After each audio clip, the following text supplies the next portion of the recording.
Now that we've talked about box plots and the numbers associated with box plots, we can talk about percentiles. Percentiles are one more way of discussing the position of an individual score in a large population.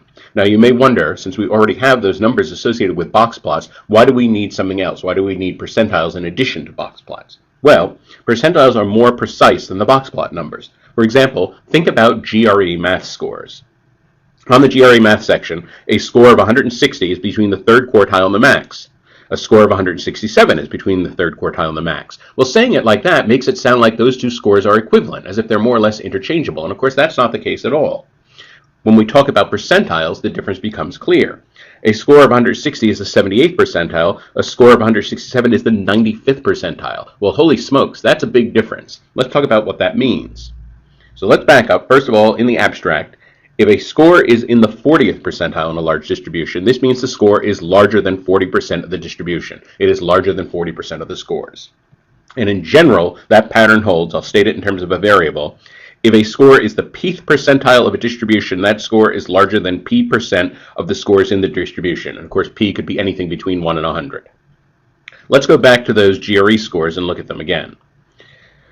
A score of 160 on the GRE math section is the 78th percentile. So what that means is if you score 160 on your GRE math, you have scored higher than 78% of GRE takers on the math section. So 78%, that is slightly bigger than 75, so you've done better than slightly more than 3/4 of the people who take the GRE. Not bad, but consider 167. 167 is the 95th percentile. If you get 167 as your GRE math score, that means you've done better than 95% of the people who take the GRE. Or another way to say that is you have a math score that is in the top 5%. Now that's very special, and that is much more impressive than the 160. And percentiles is what allows us to talk about this subtle but important difference. Now a few things to keep in mind about this. First of all, percentiles only make sense for large distributions. Everyone taking the GRE, everyone with a driver's license in the state of California, every household in the nation of Japan, something like that, a gigantic population. It doesn't make sense to talk about percentiles when you have a list of 5 or 10, something like that. It just doesn't make sense to use it for short lists. It is only used for populations. Notice that the percentile of the minimum score, the lowest score, is the 0th percentile. So let's think about this. Suppose there's a test, and suppose I get the absolute lowest score on that test. Well, if I get that score, it means that my score is higher than 0% of the population, and therefore I would be the 0th percentile. So that's more or less straightforward. The lowest score is the 0th percentile. Here's the one that's tricky, though. The percentile of the highest score is the 99th percentile. In other words, there's no such thing as a 100th percentile. Now, why would this be? Suppose I get the highest score on the test.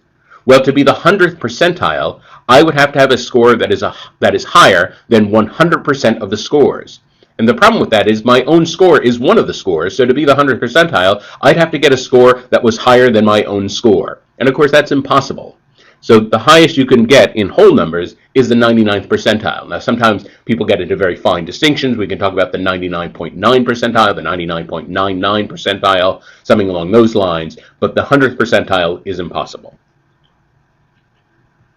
Keep in mind, there's a very close correlation between the numbers that we just talked about in box plots and percentiles. Of course, the minimum we just said is the 0th percentile, the maximum is the 99th percentile, and approximately the first quartile is the 25th percentile, the median is the 50th percentile, and the third quartile, the 75th percentile. And I say approximately. If we're only talking about 1,000 or a couple thousand people, these numbers are going to be approximate. They'll be much more accurate the larger the population is. By the time you're talking about a population that is the size of an entire nation, these equations here will be exact. Keep in mind also, we can talk about how this fits in with the normal distribution, which you talked about a few videos ago. So these are the actual numbers that you saw in the normal distribution video. Well, let's think about this. The center number, of course, is the mean, the median, and the mode. So that number right in the middle, the mean, that is the 50th percentile. Well, if we go one standard deviation below the mean, so drop down 34%, that means that this number here must be the 16th percentile. You're there, you're higher than 16% of the population. If we go up a standard deviation above the mean, then we add 34%, and so that means here we're at the 84th percentile. And if we go another standard deviation above the mean, we add 13.5, that puts us at the 97.5 percentile. And so if you are 2 standard deviations above the mean, you are scoring higher than 97.5% of the population. Incidentally, if you are 3 standard deviations above the mean, you are well above the 99th percentile. And so that is how percentiles work on the normal distribution. Finally, this is a very subtle and difficult idea to understand. Halfway between percentiles is not the same as halfway between scores. What do I mean by that? Well, consider this theoretical practice question. If 660 is the 70th percentile of a normal distribution, some kind of normal distribution, and 760 is the 80th percentile, then what can we say about the 75th percentile? So this is kind of a vaguely worded question. This might be worded much more precisely, for example, as a quantitative comparison. But the basic idea is we have a normal distribution. And we're up on the upper arm of the normal distribution. So we're at the part of the normal distribution where it's descending like this. And somewhere here is 660, and that's the 70th percentile. And somewhere here is 760, and this is the 80th percentile. So we know that between here, this is all 10% of the population.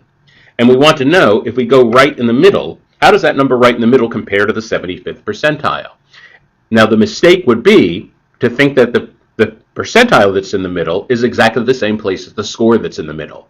And problems like this, people fall into that trap all the time. But let's think about this very carefully. Where are there more people? Toward this side or toward this side? Well, we can see the normal distribution is sloping down here. And so we can see there's many more people on this side and many fewer people on this side. And in fact, if we just think of the area of this whole thing, where would we draw a vertical line to cut this area in half? And I'm going to guess it would be around here, approximately. In other words, I'm going to say that this area here is approximately equal to this area here. We have this sort of short, chunkier area, and then this long, thin area, and they're about the same. And so notice that the place where we put the line that cuts the area in half, that would actually be the 75th percentile. So 5% would be on one side, and 5% would be on the other side. And notice that this is lower than the score right between them. So the score right between them would be 710, exactly between 660 and 760. And so the 75th percentile has to be lower than 710. So again, this is a very subtle problem, but this could come up on some of the more difficult math questions on the GRE.